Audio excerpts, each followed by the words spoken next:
You know, the world of trading can seem super complicated, right? There are so many different things you can trade, but what if I told you that getting a handle on the biggest markets, stocks, options, and Forex, all comes down to answering one simple question?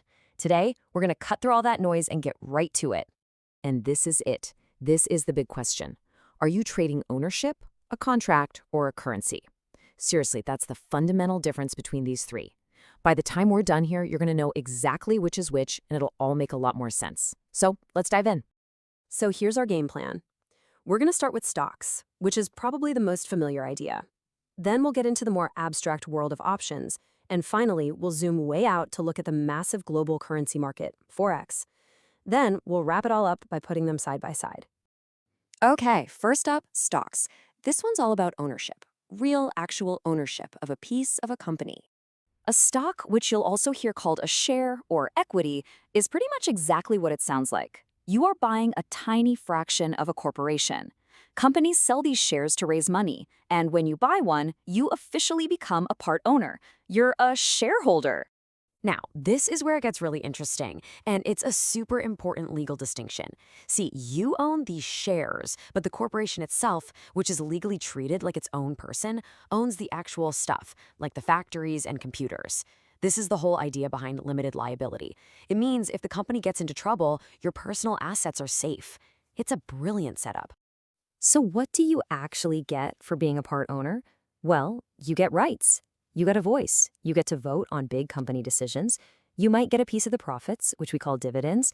And of course, you have the right to sell your shares, hopefully for more than you paid. It's your claim on the company's value. And stocks basically come in two main flavors. You've got common stock, which is what most of us trade. That's the one that comes with voting rights. Then there's preferred stock. With preferred, you usually give up your right to vote, but in exchange, you get to cut in line. You get paid your dividends first, which makes it a bit of a safer bet for people who care more about income than control. All right, so we've got a handle on owning a company, but what if you just want to trade on a stock's price movements without actually owning it? Well, that's where we step into the world of options. Here, you're not trading companies anymore. You're trading contracts. And this right here is the absolute key to understanding options. Pay attention to this phrase: the right, but not the obligation. An option is a contract that gives you a choice. You're paying for the option to buy or sell a stock at a price you've already agreed on within a certain time frame. You don't have to do it, but you have the right to. That's a huge difference. I absolutely love this analogy because it just makes it click. You see, unlike owning stocks where a rising market can lift all boats, options are a zero-sum game.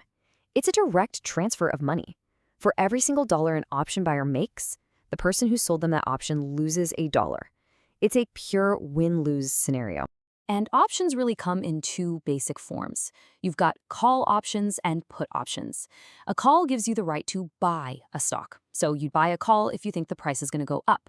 A put gives you the right to sell a stock, and you'd buy one of those if you think the price is about to drop. It's that simple. Calls for up, puts for down. Now here's a little bit of the lingo you got to know. The strike price? That's the locked-in price in your contract. The premium is what you pay for the contract itself. It's the price of having that choice. The expiration date is your deadline. The contract is worthless after that day. And this is a big one. One single options contract almost always controls 100 shares of the stock. That gives you a ton of leverage. Okay, so we've gone from owning companies to trading contracts about them. Now we're going to zoom all the way out to the biggest scale imaginable. Welcome to the world of Forex. Here, you're not trading a single company's value, you're trading the economic strength of entire countries against each other. Just look at that number for a second. $7.5 trillion. That's not the total value, that's how much is traded every single day. It's absolutely massive. And the reason is, this is basically the plumbing of the entire global economy. Every time a country buys goods from another or a tourist spends money abroad, it flows through this market. And Forex, which is short for foreign exchange, is what's called an over-the-counter market. That just means there's no single building like the New York Stock Exchange.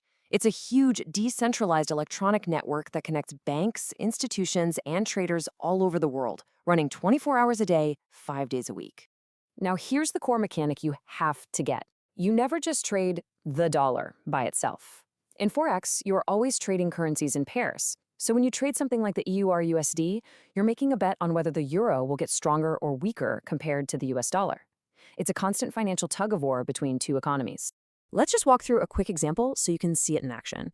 Let's say you think the US dollar is about to get stronger. So you take 900 euros and trade them for 1,000 US dollars. Then, you were right, the exchange rate moves. Now you take that same $1,000 and trade it back. But this time you get 980 euros. You started with 900, you ended with 980. Boom, that's an 80 euro profit, just because the values shifted. Whew, okay, we have covered a lot of ground. So let's bring it all home and put these three side by side to really see how they stack up. And this table really lays it all out, doesn't it? Stocks represent ownership, and the goal is usually long-term growth. Forex represents the value of one currency versus another, and you're profiting from those exchange rate swings. And then you've got options, smack in the middle. They're contracts, and they're all about profiting from short-term price moves and volatility, often with a lot of leverage. Ownership, currency, contract. See? So I guess we can end with this thought. These things aren't just numbers flashing on a screen. Stocks are the tools we use to build companies. Forex is like a constant global vote on the health of entire nations. They're powerful forces that literally shape our world, which just makes you wonder, what will they build next? And on that note, that's our explainer for today. I really hope this helped clear things up and made the differences between these huge markets a little more obvious. Hey, if you got something useful out of this, do us a favor and hit that like button. It really lets us know we're on the right track. And if you want to see more explainers just like this one, please think about subscribing. It costs you nothing, but it makes a huge difference for us. Thanks again for spending some time with us. We'll see you in the next one.